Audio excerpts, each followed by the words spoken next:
Assalamualaikum warahmatullahi wabarakatuh. Perkenalkan, nama saya Raihan Anugrah Kusuma, NIM 259.172 dari Prodi Manajemen Fakultas Ekonomi.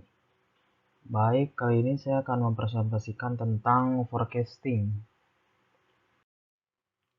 Jadi, forecasting itu adalah seni dan ilmu untuk memperkirakan kejadian di masa depan. Kemudian merupakan hal mendasar dari semua keputusan bisnis. Dari produksi, inventory, personel, dan fasilitas. Kemudian peramalan atau forecasting dapat dilakukan dengan melibatkan pengambilan data masa lalu dan menempatkannya di masa yang akan datang dengan suatu bentuk model matematis. Kemudian bisa juga merupakan prediksi intuisi yang bersifat subjektif. Dan yang terakhir bisa juga dengan menggunakan kombinasi model matematis yang disesuaikan dengan pertimbangan yang baik dari manajer. Kemudian tujuan dan fungsi dari forecasting. Jadi fungsi forecasting itu adalah sebagai pedoman untuk menentukan arah kebijakan dan keputusan perusahaan yang efektif dan efisien di masa depan. Dan beberapa fungsi forecasting itu menjadi penting karena beberapa hal berikut. Yang pertama tuh sebagai kajian bagi kebijakan perusahaan yang berlaku pada saat ini, masa lalu serta sejauh mana pengaruhnya di masa depan. Kemudian adanya tipe gap antara kebijakan dengan implementasinya. Selanjutnya, perusahaan memiliki acuan atau arah sehingga setiap kebijakan sejalan dengan tujuan perusahaan.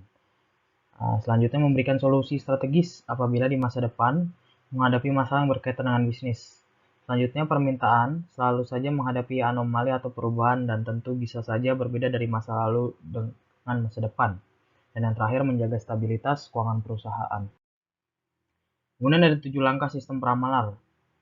Yang pertama itu menetapkan tujuan peramalan, kedua memilih item yang akan diramalkan, yang ketiga itu menentukan horizon waktu peramalan, yang keempat memilih tipe model peramalan, yang kelima mengumpulkan data yang diperlukan, yang keenam membuat peramalan, dan yang terakhir melakukan validasi dan penerapan hasil peramalan. Dan selanjutnya itu faktor yang mempengaruhi forecasting. Jadi ada beberapa faktor yang mempengaruhi forecasting, yaitu yang pertama sifat produk, yaitu jangka waktu produk yang akan diproduksi. Apakah produksi jangka panjang atau jangka pendek. Yang kedua metode distribusi, yaitu jangkauan pasar antara perusahaan dengan konsumen. Kemampuan perusahaan dalam menjangkau konsumennya di dalam pasar. Yang ketiga posisi perusahaan dalam pasar. Apakah perusahaan tersebut market leader, penantang baru atau hanya ikut meramaikan pasar tersebut. Yang keempat yaitu tingkat persaingan. Bagaimana posisi perusahaan dengan pesaingnya. Apa kekuatan, kelemahan, peluang, dan tantangan yang akan dihadapi antara perusahaan dengan pesaing. Yang terakhir yaitu data historis. Segala data kejadian yang berhubungan dengan perusahaan di masa lalu, biasanya data yang diambil setidaknya merupakan data perkembangan dari 5 tahun lalu. Selanjutnya jenis-jenis peramalan, yaitu pertama berdasarkan waktu. Metode peramalan atau forecasting berdasarkan waktu peramalan terbagi menjadi 3, yaitu peramalan jangka panjang, yaitu forecasting yang menggunakan analisis dengan waktu yang lebih panjang, biasanya berlangsung selama 2 tahun lebih. Yang kedua, peramalan jangka menengah dengan waktu 3 bulan hingga 2 tahun. Yang terakhir yaitu peramalan jangka pendek, yaitu dengan jangka waktu 0 hingga 3 bulan. Selanjutnya berdasarkan fungsi dan tujuan, yaitu general business forecasting. Peramalan bisnis secara keseluruhan mulai dari ekonomi, politik, sosial budaya, dan hal lainnya yang bersifat makro. Kemudian sales forecasting, yaitu peramalan jumlah barang yang bisa dijual di masa mendatang berdasarkan data penjualan sebelumnya. Selanjutnya itu demand forecasting, yaitu peramalan yang bertujuan untuk mengetahui perkiraan permintaan dan kondisi pasar. Selanjutnya itu financial forecasting, atau biasa disebut juga dengan capital forecasting, yang bertujuan untuk memperkirakan biaya dan modal yang dikeluarkan di masa mendatang. Selanjutnya berdasarkan ketersediaan data. Adapun jenis peramalan atau forecasting berdasarkan data yaitu sebagai berikut ini ya. Yang pertama itu metode kualitatif. Jadi metode kualitatif itu di mana perusahaan atau organisasi tidak memiliki data yang cukup untuk dianalisis. Hasil peramalan juga sangat subjektif karena hasil analisis berbeda-beda. Contoh metode kualitatif yaitu penyelidikan, wawancara, dan diskusi. Selanjutnya yaitu metode kuantitatif, yaitu apabila perusahaan memiliki data yang cukup, maka sebaiknya metode yang digunakan adalah metode kuantitatif, di mana dalam proses analisisnya menggunakan pendekatan data dan angka. Selanjutnya itu metode peramalan atau forecasting. Ya, metode kualitatif. Jadi, metode kualitatif ini digunakan apabila organisasi atau perusahaan tidak memiliki data di masa lalu, entah karena data tersebut tidak layak atau tidak sesuai dengan apa yang ingin diramalkan. Selanjutnya yaitu metode kualitatif biasanya umum digunakan oleh para startup atau perusahaan yang akan mengalami perubahan dan transisi dalam bisnisnya. Dan selanjutnya itu berikut metode kualitatif yang paling umum digunakan untuk melakukan forecasting, yaitu metode Delphi. Jadi metode di mana sekumpulan ahli dari berbagai latar belakang berkumpul untuk memberikan pendapatan secara sistematis. Secara sistematis yang dimaksud adalah satu fasilitator yang menengahkan pendapat, biasanya menggunakan survei tertutup atau kuesioner. Hal tersebut dilakukan untuk menghindari bias atau bandwagon effect yang akan mempengaruhi efektivitas hasil forecasting. Metode Delphi terbilang cukup efektif dalam peramalan baik dalam jangka waktu pendek maupun panjang. Selanjutnya itu riset pasar. Jadi metode yang sangat umum digunakan dalam melakukan forecasting, di mana peramalan menggunakan sampel penelitian yang diakhiri dengan hipotesis. Biasanya dilakukan dengan cara melakukan survei kepada konsumen, stakeholder, atau investigasi kepada praktisi bahkan pesaing. Untuk forecasting jangka pendek, metode ini sangat efektif, namun hasilnya akan sangat fluktuatif untuk peramalan jangka panjang. Selanjutnya itu konsensus. Berbeda dengan metode Delphi, konsensus dilakukan secara terbuka, di mana peserta yang hadir melakukan diskusi secara terbuka.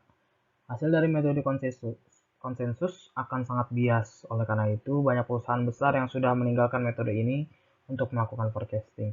Namun, metode ini bisa digunakan apabila diikuti dengan metode lainnya seperti diikuti dengan riset pasar atau analisis sejarah.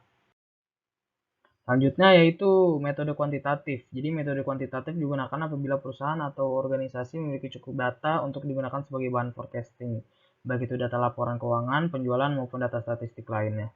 Ada dua metode kuantitatif yang digunakan dalam forecasting, yaitu deret waktu atau time series dan metode kausal atau sebab dan akibat.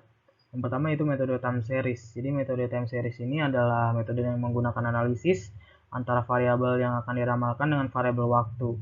Data yang digunakan dalam metode time series juga memiliki pola, seperti diantaranya itu pola tetap atau horizontal. Pola ini terjadi apabila dalam mengalami fluktuasi secara konstan, data tidak meningkat maupun turun selama kurun waktu tertentu. Selanjutnya itu pola musiman atau season. Pola yang terjadi apabila data dipengaruhi oleh faktor musiman, misalnya kuartal, tahun, bulan, bahkan minggu. Yang ketiga itu pola siklis. Pola data dipengaruhi oleh fluktuasi ekonomi jangka panjang.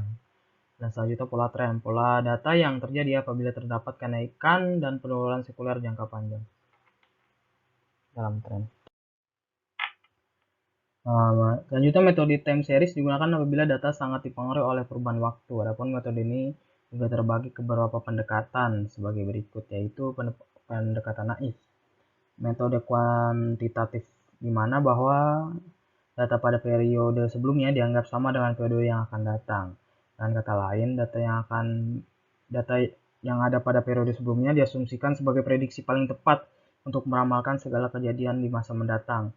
Metode ini sangat sederhana sehingga mengabaikan faktor-faktor yang mungkin menjadi pengaruh terhadap kejadian di masa depan. Misal contoh, kalau misalnya penjualan 3 sebulan ke belakang terdapat penjualannya yaitu 56 buah, untuk prediksi penjualan bulan depannya mengikuti penjualan bulan lalu. Selanjutnya itu pendekatan pergerakan rata-rata atau moving average, yaitu metode peramalan dengan menggunakan rata-rata periode dari data periode sebelumnya untuk digunakan sebagai peramalan di periode berikutnya. Metode ini digunakan dengan berasumsi bahwa permintaan pasar tetap stabil dalam jangka waktu tertentu.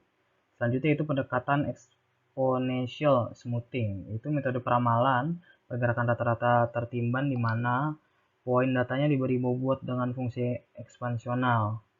Singkatnya, peramalan di masa mendatang sama dengan data sebelumnya ditambah beberapa bagian peramalan yang error, dan pendekatan ini cukup baik digunakan untuk forecasting jangka pendek.